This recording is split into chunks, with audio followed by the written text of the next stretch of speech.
اس لیے میرے دوستو عزیزو، میں نے عرض کیا کہ ایمان اپنی علامتوں کے ساتھ ہے، ایمان اپنی علامتوں کے ساتھ ہے۔ ایک جماعت آپ کی خدمت حاضر ہوئی، لوگ کہتے ہیں کہ میاں ایمان تو دل میں ہوتا ہے، آپ کسی کے ظاہر کو مت دیکھیں، کسی کے ظاہر کو مت دیکھیں، ایمان دل میں ہوتا ہے۔ اگر ایمان دل میں ہوا کرتا، اگر ایمان واقعی دل میں ہوتا تو سر سے لے کر پیر تک اس کے اعضاء سے اسلام ظاہر ہوتا، اس لیے کہ اسلام ایمان کا مظہر ہے، اسلام ایمان کے وجود کی علامت ہے۔ میں چھوٹی سی مثال دیتا ہوں، سمجھ میں آ جائے گی بات۔ بدن میں دانے ہو گئے، کھال پر پھوڑے نکل رہے ہیں، جگہ جگہ سے ٹیپ نکل رہی ہے، ڈاکٹر یہ کہے گا کہ آپ کے خون میں فساد ہے۔ آنکھیں پیلی ہو رہی ہیں، ڈاکٹر یہ کہے گا یرقان ہو گیا ہے۔ عجیب بات ہے، ہر بیماری کے بارے میں کہتے ہیں کہ اندر موجود ہے، وہ باہر ظاہر ہو رہی ہے، لیکن جب نمبر آتا ہے اسلام کا تو کہتے ہیں ایمان دل میں ہے۔ اگر اسلام ظاہر نہیں ہو رہا ہے، اگر بدن سے ایمان ظاہر نہیں ہو رہا ہے تو کیا حرج ہے؟ ایمان تو دل میں ہونا چاہیے، دل میں ہے، سوچو تو صحیح۔ اگر بدن کے اندر کے امراض یہ فوراً ظاہر ہو جاتے ہیں، کہیں بخار کی شکل میں، کہیں دانے کی شکل میں، کہیں پھوڑوں کی شکل میں، تو یہ کیسے ممکن ہے کہ اس کے دل میں ایمان ہو اور باہر ظاہر نہ ہو؟ جس طرح ایمان چھپنے کی چیز نہیں ہے، نفاق بھی چھپنے کی چیز نہیں ہے۔ جن کے دل میں نفاق ہوتا ہے ان کا نفاق جھوٹ کے ذریعے، وعدہ خلافی کے ذریعے، ان کا نفاق خیانت کے ذریعے ظاہر ہو جاتا ہے۔ اس لیے ایمان دل کی وہ حقیقی چیز ہے جو بدن پر ظاہر ہو کر رہتی ہے۔ حضور اکرم صلی اللہ علیہ وسلم 7 صحابہ کی ایک جماعت کو دیکھ کر فوراً سمجھ گئے کہ یہ ایمان والے ہیں۔ کیوں؟ اس لیے کہ سر سے لے کر پیر تک ان کا حلیہ بتلاتا تھا کہ یہ مومن ہے۔ مومن اپنے حلیے سے ہے، ہر تعلیم اپنا معاشرہ لاتی ہے، ہر تعلیم اپنا معاشرہ لاتی ہے۔ جس طرح ہر مذہب کا معاشرہ ہے، خدا کی قسم اسلام کا بھی متعین معاشرہ ہے۔ صحابہ کرام اتباع سنت کی وجہ سے ایسے چمکتے تھے غیروں کے درمیان، جس طرح ایک سیاہ بال سفید بیل کے پہلو میں یا ایک سفید بال سیاہ بیل کے پہلو میں چمکتا ہے۔ آپ دیکھیں گے سارا بیل سفید ہے، چند بال سیاہ ہیں، دور سے نظر آئیں گے۔ سارا بیل سیاہ ہے، چند بال سفید ہیں۔ آپ نے اپنے صحابہ کی امتیازی شان کو بیان کرنے کے لیے یہ فرمایا کہ میرے صحابہ ایسے ہیں۔ لوگ کہتے ہیں جس طرح چاہو رہو، جس طرح چاہو زندگی گزارو، وہ تو فرائض کا ادا کرنا اسلام ہے۔ آپ نماز پڑھیں، روزہ رکھیں، حج کریں، زکوٰۃ دیں، یہ اسلام کے فرائض ہیں، یہ اسلام کی بنیادیں ہیں، اور یہ اسلام میں داخلے کی شرائط ہیں۔ اسلام کیا ہے؟ اسلام کیا ہے؟ اخلاق، معاملات اور معاشرہ، یہ اسلام ہے۔ تو فرماتے ہیں ہمارے حلیے کو دیکھ کر آپ سمجھ گئے کہ یہ ایمان والے ہیں۔ ایمان کو حلیے سے سمجھا۔ اس لیے میں عرض کر رہا ہوں کہ ایمان کا دلوں میں ایمان کے ہونے کی علامت وہ صرف اتباع سنت ہے۔ جس کے دل میں ایمان ہوگا وہ متبع سنت ہوگا، جس کے دل میں ایمان نہیں ہوگا وہ متبع سنت نہیں ہوگا۔ یہ پکی بات ہے، یہ تو قرآن نے کھول کر کہہ دیا، قرآن نے صاف کہہ دیا ہے، قرآن نے صاف کہہ دیا کہ یہ مومن ہو نہیں سکتے جب تک اللہ کے رسول کی محبت ان کے معاشرہ پر غالب نہ ہو۔ اس لیے کہ ہر شخص کا مزاج ہے کہ وہ ان کے طریقے اختیار کرتا ہے جن سے محبت کرتا ہے۔ یہ دوسری بات ہے۔ مولانا صاحب تو یہاں تک فرماتے تھے کہ اگر گدھے پر سواری کرنے میں کار کے مقابلے میں فخر زیادہ محسوس نہیں کرتا تو دل میں ایمان نہیں ہے، کیونکہ گدھا براہ راست محمد صلی اللہ علیہ وسلم کی سواری ہے، کار آپ کی سواری نہیں ہے۔ اگر گدھے پر بیٹھ کر کار کے مقابلے میں فخر زیادہ نہیں کرتا تو دل میں ایمان نہیں ہے، ورنہ فخر سے بیٹھے گا گدھے پر کہ یہ محمد صلی اللہ علیہ وسلم کی سواری ہے، مجھے اس گدھے کی سواری سے اس طرح محبت ہے جس طرح آپ کی ذات سے محبت ہے، اس لیے کہ یہ آپ کی سواری ہے، آپ اس پر سواری کی ہے۔ جب ایک گدھے کی سواری سے آپ کے معمول کی وجہ سے محبت کرے تو وہ سنتیں جو آپ کے بدن سے متعلق ہیں ان سنتوں سے مسلمان کو کتنی زیادہ محبت ہونی چاہیے۔ اس لیے ایمان کا دعویٰ ہی دعویٰ ہے، ایمان نہیں ہے، ورنہ ایک مسلمان ایک سنت کے لیے جان دینے کو تیار ہو جائے گا لیکن خلاف سنت عمل نہ کرے گا۔ یہ تو سنت کے خلاف احتجاج کر رہا ہے، یہ تو سنت کے خلاف احتجاج کر رہا ہے۔ سنو دھیان سے بات۔ اس لیے میں نے عرض کیا کہ اتباع سنت یہ ایمان کے کمال کی اور یہ ایمان کے وجود کی علامت ہے۔ اتباع سنت ایمان کے کمال کی علامت۔ ہمارے ایسا فرماتے تھے کہ اس کام سے صرف یہ چاہتا ہوں کہ امت اتباع سنت پر آ جائے۔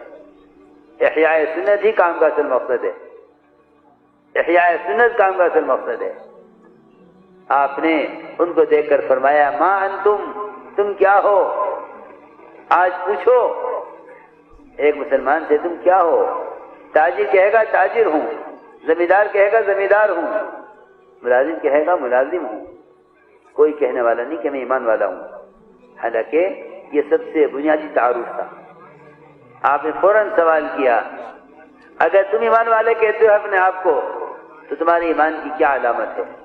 انہوں نے کہا کہ آپ کی جماعت آئی تھی ہمارے علاقے میں، ہمیں ایمان اور اسلام سمجھا کر گئی ہے، انہوں نے ہمیں جو دین سکھلایا ہے یہ عرض کیا کہ ہمارے اندر 15 خصلتیں ہیں، 5 پر ہمارا ایمان ہے، 5 پر ہمارا ایمان ہے۔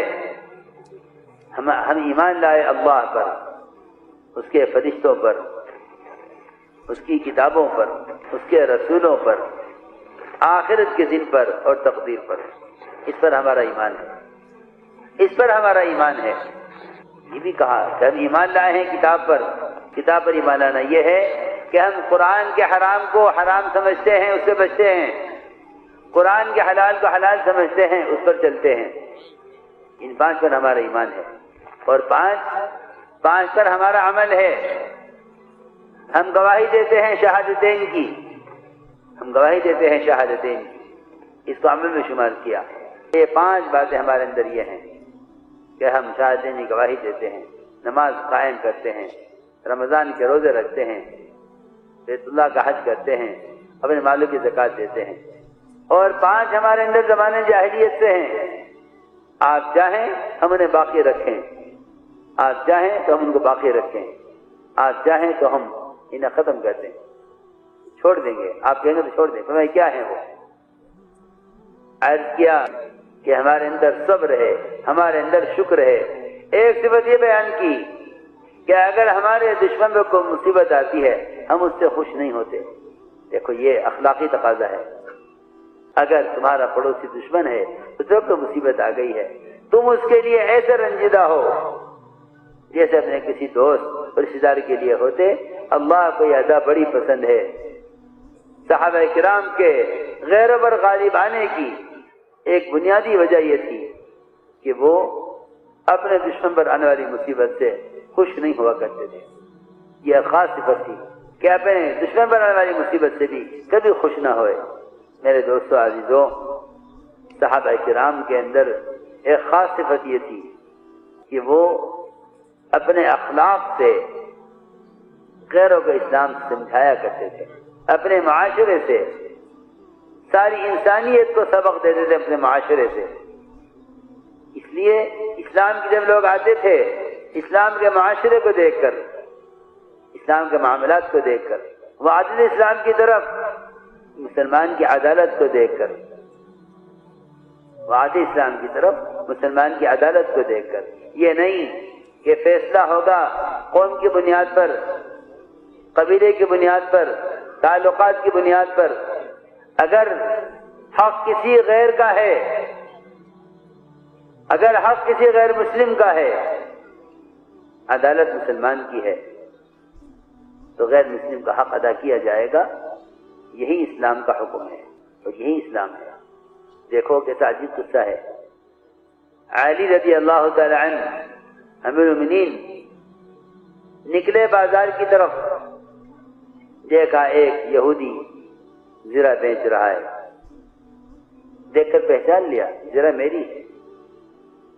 اور ایسا نہیں ہو سکتا نعوذ باللہ علی رضی اللہ تعالیٰ غلط کہہ رہے ہوں، یا وہ کسی شبہ کے باوجود کہہ رہے میری ہے۔ اپنی چیز کو آدمی پہچانتا ہے، علامتیں ہوتی ہیں خود استعمال کی ہوئی چیز کے ساتھ۔ فرمایا چیز میری ہے، زرہ میری ہے۔ اس نے کہا نہیں میری ہے۔ جھگڑا ہوا کہ فیصلہ کون کرے گا، کہ فیصلہ عدالت کرے گی، چلو عدالت۔ دونوں عدالت میں پہنچ گئے۔ عجیب قصہ ہے، حیض صاحب نے نقل کیا ہے۔ دونوں پہنچے عدالت میں، جیسے ہی جج نے دیکھا مومنین عدالت میں تشریف لائے، فوراً اٹھا کرسی سے نیچے بیٹھ گیا، حضرت علی کو کرسی پر بٹھایا، پوچھا مومنین کیا حکم ہے، کیسے آنا ہوا؟ حضرت نے فرمایا یہ زرہ میری ہے۔ یہودی نے کہا نہیں یہ زرہ میری ہے۔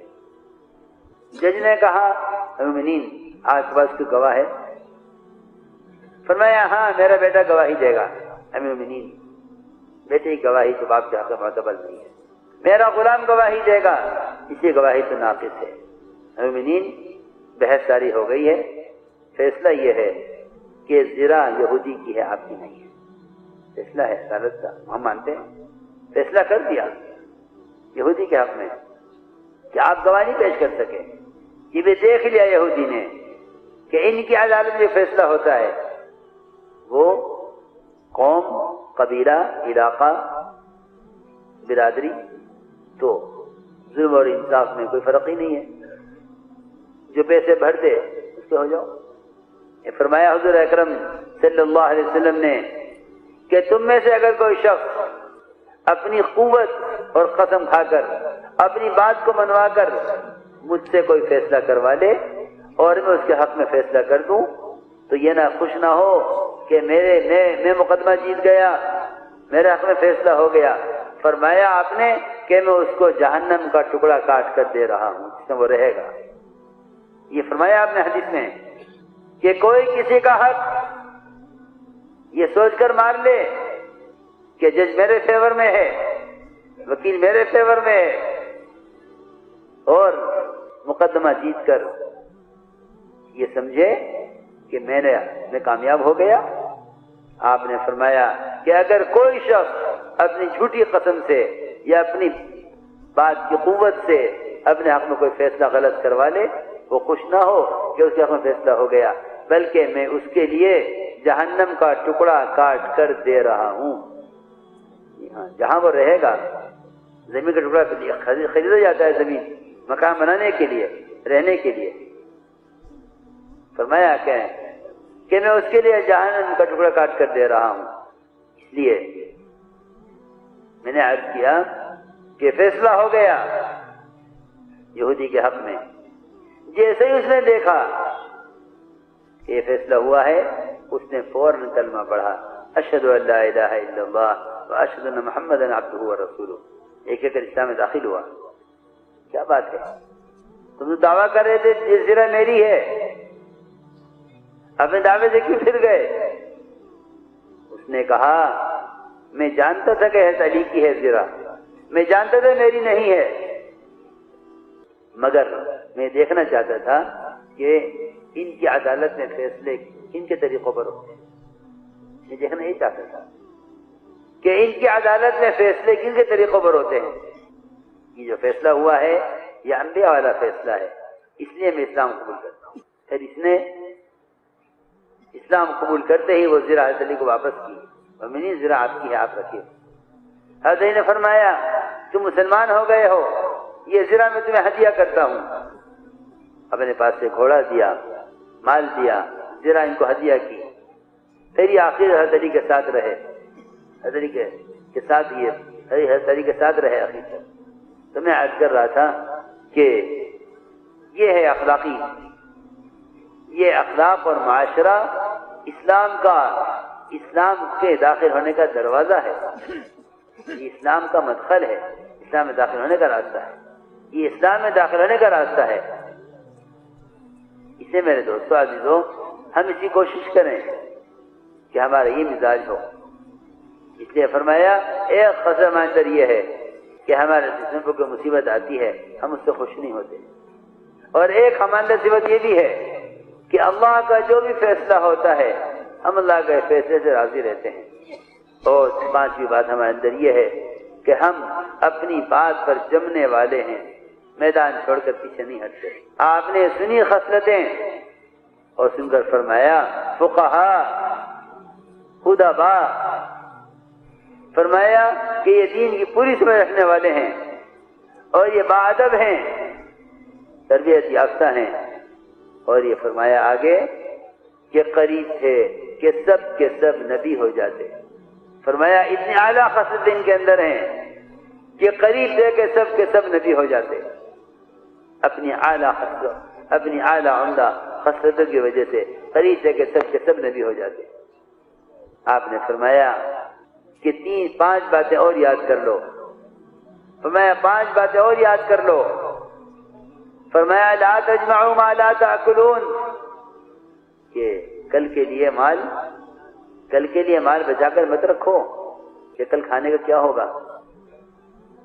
یہاں تو کوٹھیاں میں برگر رکھ لے گا، یتیم کا مال بھی قبضہ کے رکھا ہوا ہے، کل میرے بچے کھا لیں گے۔ وہاں فرما رہے ہیں لا تجمعوا ما لا تأکلون، کہ اپنی ضرورت سے زیادہ مال جمع مت کرو، مال جمع نہ کرو ضرورت سے زیادہ۔ لا تبنوا ما لا تسکنون، وہ مکان تعمیرات نہ کرو جہاں تمہیں رہنا نہیں ہے، ضرورت سے زیادہ تعمیر نہ کرو۔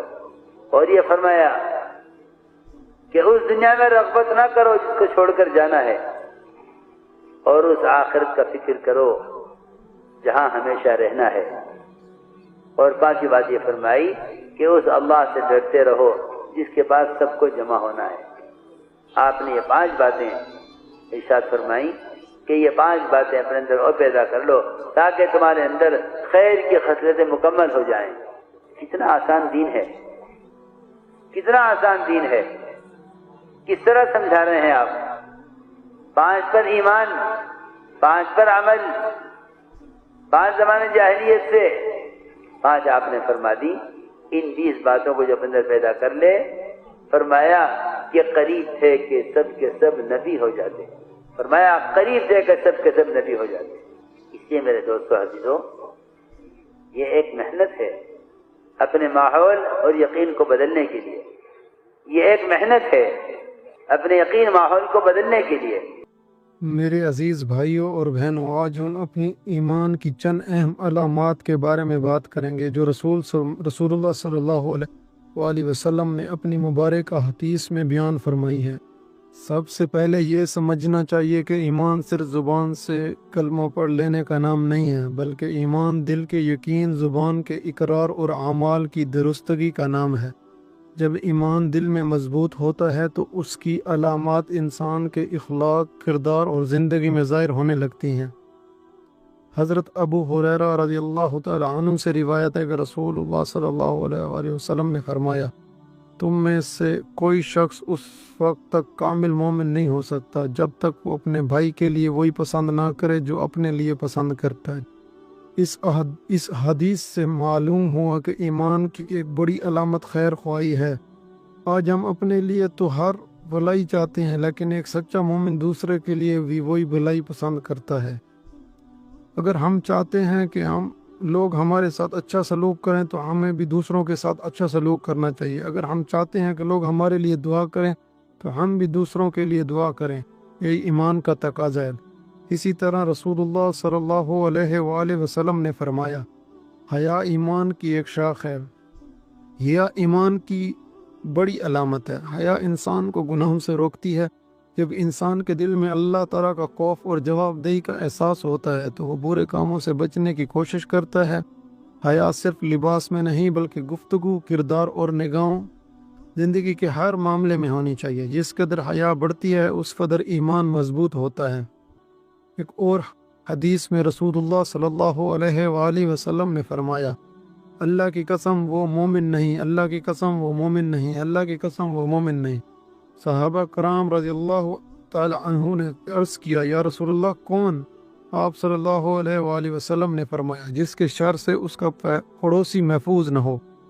اس حدیث سے معلوم ہوا کہ ایمان کی علامت یہ بھی ہے کہ انسان دوسروں کو تکلیف نہ دے۔ بعض لوگ نماز بھی پڑھتے ہیں لیکن اپنی زبان یا اپنے رویے سے دوسروں کو دکھ پہنچاتے ہیں۔ یہ ایک سچا مومن وہ ہے جس سے اس کے پڑوسی، رشتہ دار، دوست اور عام مسلمان محفوظ رہیں۔ اور ایک اور عظیم حدیث میں رسول اللہ صلی اللہ علیہ وآلہ وسلم نے فرمایا جو اللہ اور یوم آخرت پر ایمان رکھتا ہو وہ اچھی بات کہے یا خاموش رہے۔ آج بہت سے گناہ زبان کی وجہ سے ہوتے ہیں، جھوٹ، غیبت، چغلی، گالم گلوچ اور دوسروں کی دل آزاری، یہ سب زبان کے گناہ ہیں۔ مومن کی پہچان یہ ہے کہ وہ سچ سمجھ کر بات کرتا ہے، اگر کوئی اچھی بات ہو تو وہ کہتا ہے ورنہ خاموش رہتا ہے، یہ ایمان کا حسن ہے۔ حضرت انس بن مالک رضی اللہ تعالی عنہ سے روایت ہے کہ رسول اللہ صلی اللہ علیہ وآلہ وسلم نے فرمایا 3 باتیں جس میں ہوں گی وہ ایمان کی مٹھاس پا لے گا، اللہ اور اس کے رسول صلی اللہ علیہ وآلہ وسلم اس کے نزدیک سب سے زیادہ محبوب ہوں، وہ کسی سے صرف اللہ کے لیے محبت کرے اور کفر کی طرف لوٹنے کو ایسے نہ پسند کرے جیسے آگ میں ڈالے جانے کو نہ پسند کرتا ہے۔ اس حدیث میں ایمان کی مٹھاس کا ذکر ہے۔ جب ایمان مضبوط ہوتا ہے تو بندہ عبادت میں سکون محسوس کرتا ہے، نماز میں دل لگاتا ہے، قرآن پڑھنے میں لطف آتا ہے اور اللہ تعالیٰ کی اطاعت میں خوشی محسوس ہوتی ہے۔ یہ ایمان کی مٹھاس ہے جو ہر شخص کو نصیب نہیں ہوتی، بلکہ وہی لوگ اسے پاتے ہیں جو اللہ اور اس کے رسول سے سچی محبت رکھتے ہیں۔ میرے بھائیوں اور بہنوں، اگر ہم اپنے ایمان کو مضبوط بنانا چاہتے ہیں تو نمازوں کی پابندی کریں، قرآن کی تلاوت کریں، سچ بولیں، لوگوں کے حقوق ادا کریں، حیا اختیار کریں اور ہر حال میں اللہ تعالیٰ کو یاد کریں۔ جب یہ صفات ہماری زندگی میں آ جائیں گی تو ایمان کی علامات بھی ظاہر ہونے لگیں گی اور ہماری زندگی میں برکت اور سکون پیدا ہوگا۔ حضرت ابو ہریرہ رضی اللہ تعالیٰ عنہ سے روایت ہے کہ رسول اللہ صلی اللہ علیہ وآلہ وسلم نے فرمایا مومنوں میں کامل ترین ایمان والے وہ ہیں جو اخلاق میں سب سے اچھے ہیں۔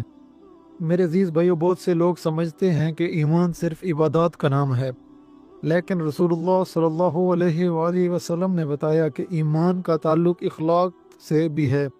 اگر کسی شخص کی نماز، روزہ، عبادات بہت ہوں لیکن اس کا اخلاق اچھا نہ ہو تو اس کے ایمان میں کمی ہے۔ اچھے اخلاق میں نرمی، صبر، معاف کرنا، سچ بولنا، وعدہ پورا کرنا اور لوگوں کے ساتھ حسن سلوک شامل ہے۔ یہ سچا مومن اپنے اخلاق سے لوگوں کے دل جیتتا ہے، اسی لیے رسول اللہ صلی اللہ علیہ وآلہ وسلم نے اخلاق کو ایمان کی تکمیل کی علامت قرار دیا ہے۔ حضرت عبداللہ ابن عباس رضی اللہ تعالیٰ عنہ سے روایت ہے کہ اگر تم اللہ پر ایسا توکل کرو جیسے توکل کرنے کا حق ہے تو وہ تمہیں اسی طرح رزق دے گا جس طرح پرندوں کو دیتا ہے، اور وہ صبح خالی پیٹ نکلتے ہیں اور شام کو پیٹ بھر کر واپس آتے ہیں۔ ایمان کی ایک بڑی علامت اللہ تعالیٰ پر بھروسہ کرنا ہے۔ آج بہت سے لوگ رزق، مستقبل اور دنیاوی مسائل کی وجہ سے پریشان رہتے ہیں۔ مومن اسباب اختیار کرتا ہے لیکن دل سے اللہ تعالیٰ پر اعتماد رکھتا ہے۔ پرندے گھونسلوں میں بیٹھ کر رزق کا انتظار نہیں کرتے بلکہ کوشش کرتے ہیں اور اللہ تعالیٰ ان کو رزق عطا فرماتا ہے۔ اسی طرح مومن محنت کرتا ہے اور نتیجہ اللہ تعالیٰ کے سپرد کر دیتا ہے۔ حضرت انس ابن مالک رضی اللہ تعالی عنہ سے روایت ہے کہ رسول اللہ صلی اللہ علیہ وآلہ وسلم نے فرمایا انصار سے محبت ایمان کی نشانی ہے اور انصار سے بغض نفاق کی نشانی ہے۔ سارے مدینہ وہ خوش نصیب صحابہ تھے جنہوں نے رسول اللہ صلی اللہ علیہ وآلہ وسلم اور مہاجرین کا استقبال کیا، ان کی مدد کی اور اسلام کے لیے بڑی قربانیاں دی۔ نبی کریم صلی اللہ علیہ وآلہ وسلم نے ان سے محبت کو ایمان کی علامت قرار دیا۔ اس حدیث سے معلوم ہوتا ہے کہ صحابہ کرام رضی اللہ تعالی عنہ سے محبت ایمان کا حصہ ہے۔ حضرت ابو ہریرہ رضی اللہ تعالی عنہ سے روایت ہے کہ رسول اللہ صلی اللہ علیہ وسلم نے فرمایا 7 آدمی کو اللہ تعالیٰ اپنے عرش کے سائے میں جگہ دے گا، ان میں سے ایک وہ شخص بھی ہے جو اللہ کے لیے کسی سے محبت کرے اور اس سے محبت پر ملے اور اس پر جدا ہو۔ آج اکثر محبتیں دنیاوی مفادات کی بنیاد پر ہوتی ہیں، لیکن مومن کی محبت اللہ تعالیٰ کی رضا کے لیے ہوتی ہے اور وہ نیک لوگوں سے ان کی نیکی کی وجہ سے محبت کرتا ہے۔ ایسی محبت قیامت کے دن عظیم انعام کا سبب بنے گی۔